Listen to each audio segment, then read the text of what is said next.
Greetings, Menpatma. Today we would like to present our group discussion about feminism. Before that, I would like to introduce our members. First one is Daniela Galdurina, and then Nadia Sakarkinanti, Sakinatun Nikma, dan Nisa Rizka. Next slide, please.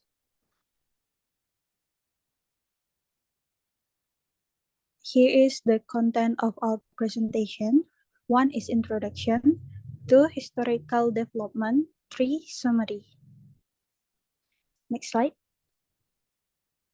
Okay, introduction. For centuries, women have been oppressed and subordinate in literature itself. Most of the fiction of women is canonized literary works. Men make most are depicted as the inferiors after the male characters. First, Cinderella, a beautiful woman that is suffering. Surrender will be saved by a wealthy man. Stepsister, unpretty, cruel, heartless, unmarried. Next, please. Central issue. This situation shows some central issues on feminism. 1. Men either consciously or unconsciously have oppressed women so that they just have little or no voice in the society. Second, this oppression on women's values of their voice, opinions, or writings also have suppressed how women define their identity, what is feminine, what it means to be a woman. Third, in effect, men have made women the significant other. Next slide, please. The historical development. Next slide, please. The latest 170s, according to Bresler, feminism began to arise in Western culture in the latest late 1700s. 1700, believing that women along with men should have a voice in the public arena. Mary Wollstonecraft wrote a vindication of the rights of women. But progressively, the major roots of feminist criticism began to grow in the early decades of the 20th century. During this time, women gained the right to vote and become part of prominent activists related to problems in society.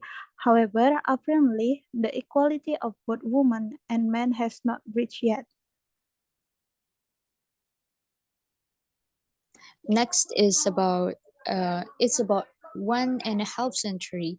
The feminism is almost not growing, but there is in 1919, British scholar, teacher, and early feminist named Virginia Woolf wrote in her work entitled "A Room of One Own." She mentioned that men have continued to treat women as inferiors.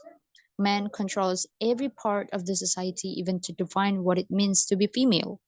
Moreover, at that time, talented women were prevented from having a room for their own and remained unheard. Feminism during this time was hampered because of the Great Depression of the 1930s and World War II in the 1940s. So, in this period, feminism is try to realize more about the situation, but moreover, it still have so many distractors. And then in 1949, feminist interests began to surface again because of the publication of the French writer Simone de Beauvoir, The Second Sex. Beauvoir in his book emphasizes that women must break the bonds of a patriarchal society that is controlled by males.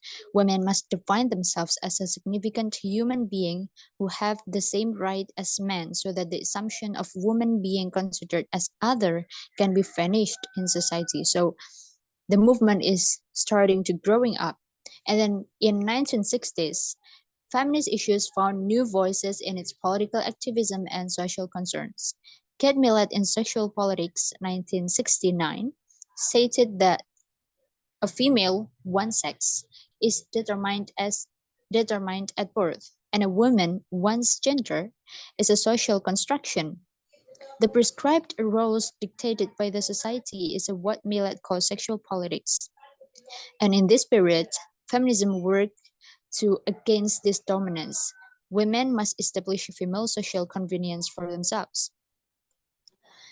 And then it growing up more again in the 1960s and 1970s. Feminist critics found evidence of male dominance and prejudice that supported Beauvoir and Millet's assertion about the male that considered women as the other. The feminist critics found this all by examining the traditional literary canon. The first one, women are considered sex maniacs, goddess of beauty, mindless entities, or old spinsters. And then the next in the canon, the number of male authors who got the title canonized was more than the number of female authors. And then the third one, the roles of females in fictional writing, especially the canon, were limited to secondary positions. Men always got the main position. And then the fourth, female scholars writing such as Virginia Woolf and Simone de Beauvoir were getting ignored because, yeah, it's still the insignificant one, it's still the other. And then the next,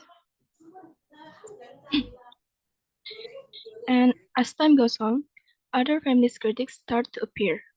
Kate Chopin and her work The Awakening from America, Doris Lessing and her work The Golden Notebook from England, and Franz Monique Wittig's Les Guerrilleros from France. These three feminist critics talk about males that feel superior to women. The works that were written by these three critics, leading to many debates concerning definitive answers to the key feminist interests in the 1980s until now. In 1980s, Ellen Sowalter in her A Literature of Their Own chronicled three historical phases in female writings. The first phase is the feminine phase. Female writers such as Carla Bronte, George Eliot, George Sand were using pseudonyms hoping to be equal with their male counterparts. The second phase is the feminist phase. Female authors dramatize the plague of the slighted woman. The third phase is the female phase. The female writers developing a peculiarly female understanding of female experience in art. So Walter coined it as a kinocritics. Women reject the imitation done in the feminine phase and depiction created in the feminist phase. Gynocritics. Gynocritics have four models concerning the nature of women's writing. The first one is biological, how the female body marks itself upon a text. Second, linguistic, female discourse, how differences between men and women in using language. Third, psychoanalytic, how such analysis affect writing process. The last is cultural, how the society of the authors work on shape women's point of view.